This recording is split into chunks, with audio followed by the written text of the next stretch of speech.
I'm in Salad, and I saw Civil War. It's directed by Anthony and Joe Russo, and it stars Chris Evans, Robert Downey Jr., Tom Holland, Paul Rudd, Scarlett Johansson, and many more characters. Sebastian Stan. Yeah, there's a lot of characters in this movie.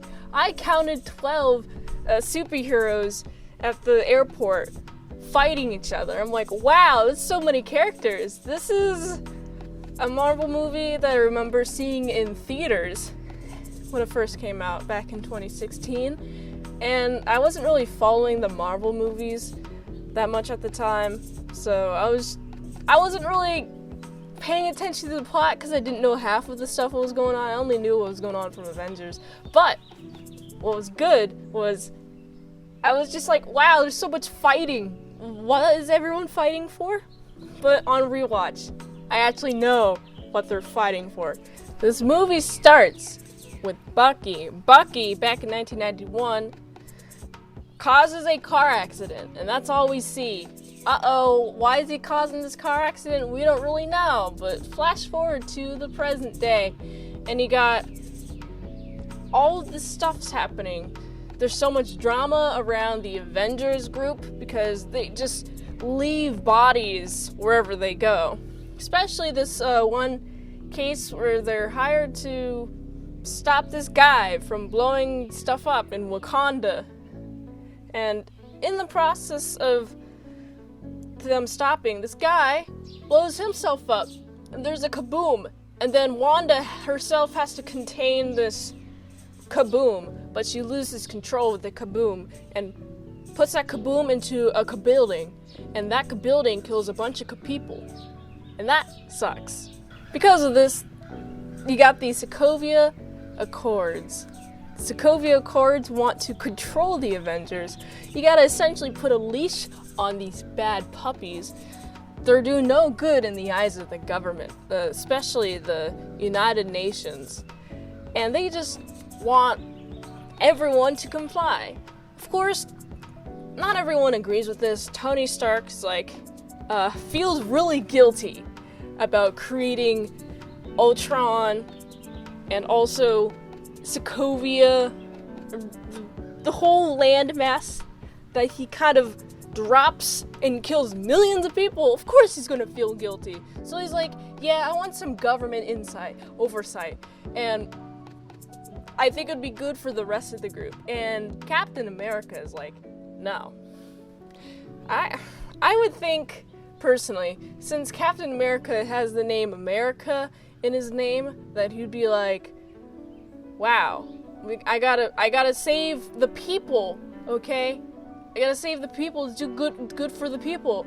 But also at the same time, he's also like, well, it's all individual experiences. You gotta talk to the individual. You gotta look out for the people of everyone and not the government.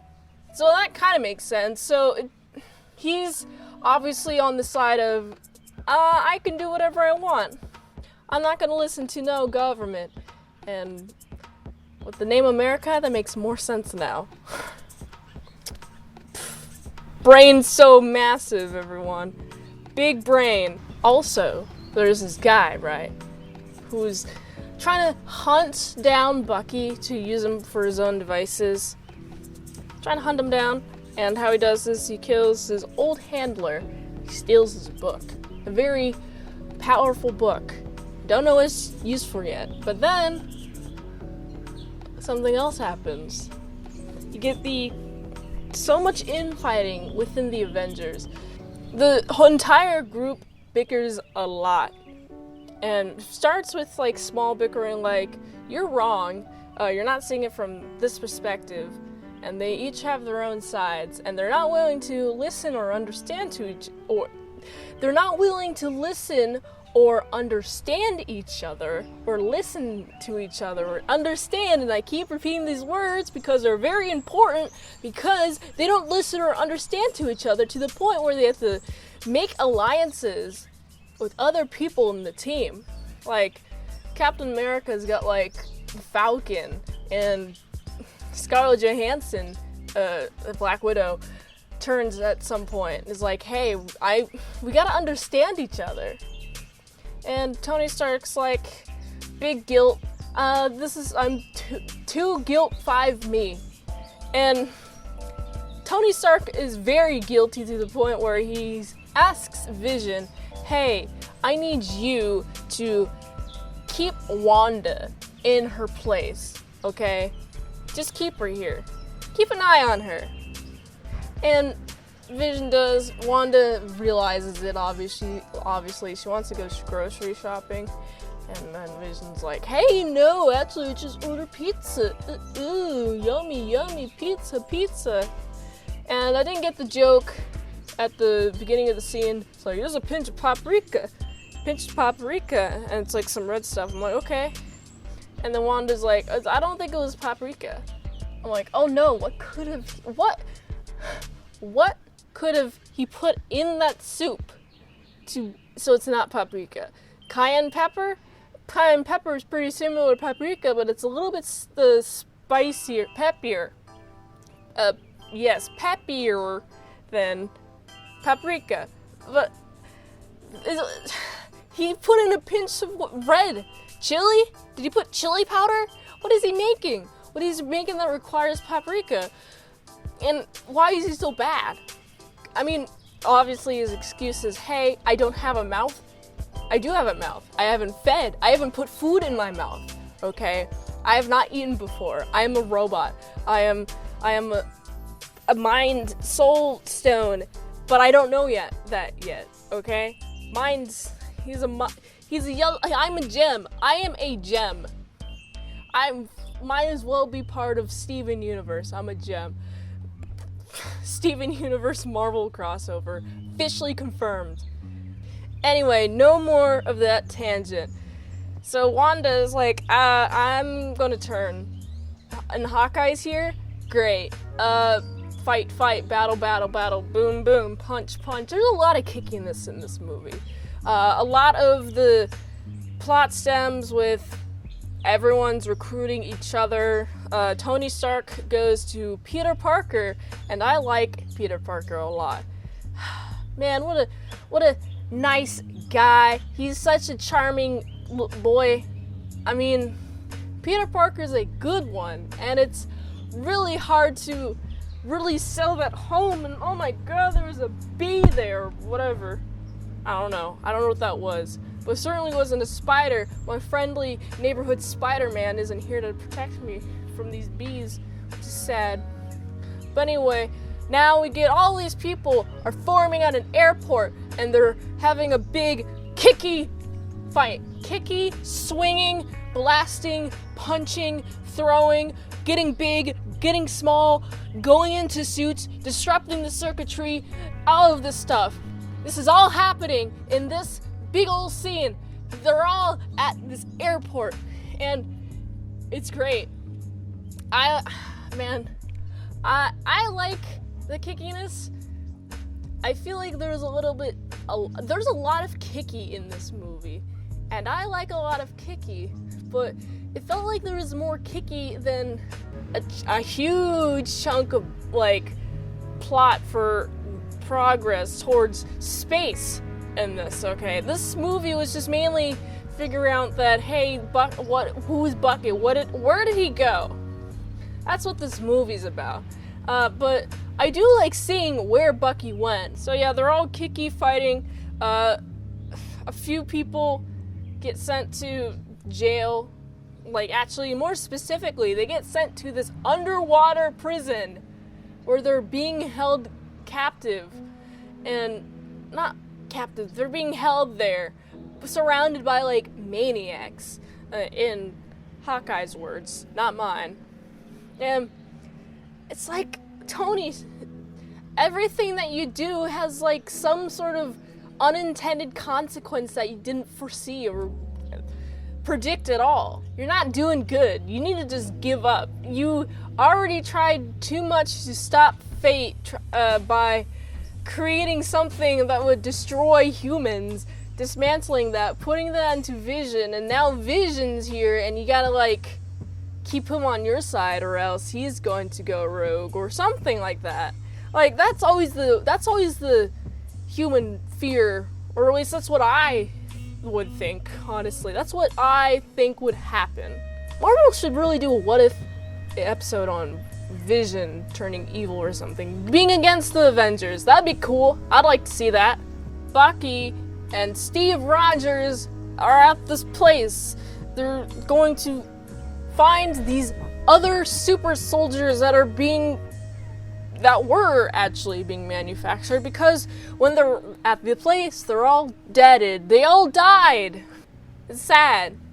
But also, that's good, because at least there's not like 5 more people you gotta kind of change their mind about. They still have all these trigger words that Bucky has. Bucky just, like, whenever you say the words, he goes on a rampage, and then he kills.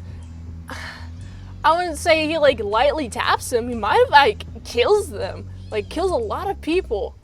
And it's just sad. But he also doesn't want to do with any of it, because whenever he's, like, sober, as the term I'm going to use here, he's like, well, I don't actually agree with all the actions that I did. I mean, I feel really guilty. I did those actions. My feet hurt. Bucky's like, I did those actions. I gotta feel somewhat guilty. Man, I don't like the brain washing worms implemented by words. That's Bucky's struggle right now. And he's just is kind of a struggling boy, and no one seems to understand that. Especially not Tony Stark. Because Tony Stark gets to this place, he initially is like, hey, truce, okay? Truce, guy.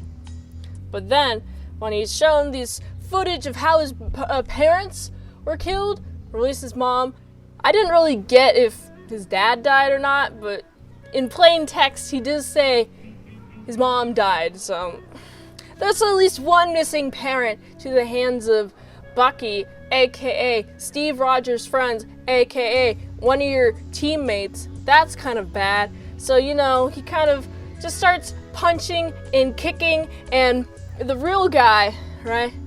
Because there's a bomber throughout all of this. I forgot to mention until now a really big plot thread. T'Challa, or whatever his name is, the king of Wakanda, has been killed in an explosion. Everyone suspects Bucky, and everyone's after Bucky now. But the real guy is actually right here, just trying to have the Avengers implode. And he's somewhat successful. And so, like, you got the prince. Now, I guess he's a king now. But Black Panther is like, hey, actually, I'm not gonna let you tear this group from within, okay? Because he's there to see this massive fight just happen. It's Bucky versus Iron Man versus Captain Man, and they're all just like punching and kicking and shielding, and it's amazing. Bucky loses an arm, Iron Man loses, or at least is damaged, his core thingy that powers his suit. But, oh man, when Captain America defeats him, they're just walking away. Tony's like, you don't deserve that shield, my father made that shield. And then Captain America just drops the shield. And that's very noble of him. It's like, well, this ain't my shield. I don't need this shield. I mean, Captain America is such a good guy. He's just such a hero. He doesn't need that shield at all to prove that he's, like, gooder, the better at punching, fighting, combat, all things, just morally gooder. He doesn't need the shield. Pretty great. I love his character so much. I also love Tony Stark. I love his character development.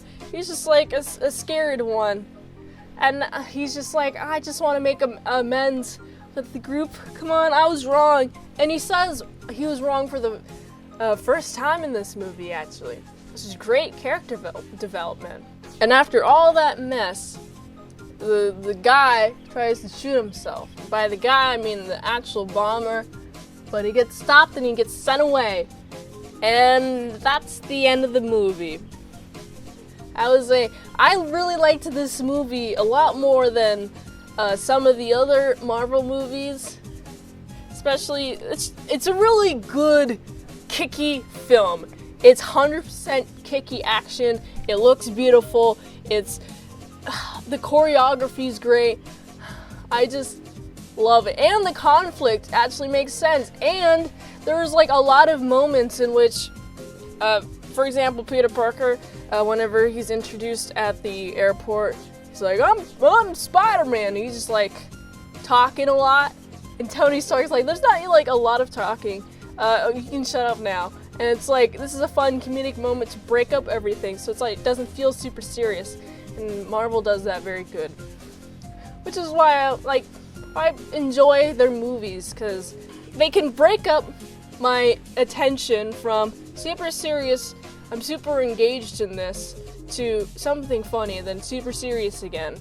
And it's like, it doesn't feel stale, or at least I haven't seen the later Marvel movies. I don't know if it's going to get worse or better from here. I'm very excited to check it out. And yeah, this is a good one. This is a good movie. I really enjoyed this movie. And I gotta give this movie an 8 out of 10. If you liked that content, I have more content on our Patreon at patreon.com/ASEpresents. $3 a month, you get some daily vlogs. Wow, that's pretty neat. But also, $20 a month if you want me to request a movie, or you can even do $20 one time. And you can get one movie request on our patreon.com/ASEpresents. Go check it out, and I'll see y'all later, my salad croutons and bacon bits.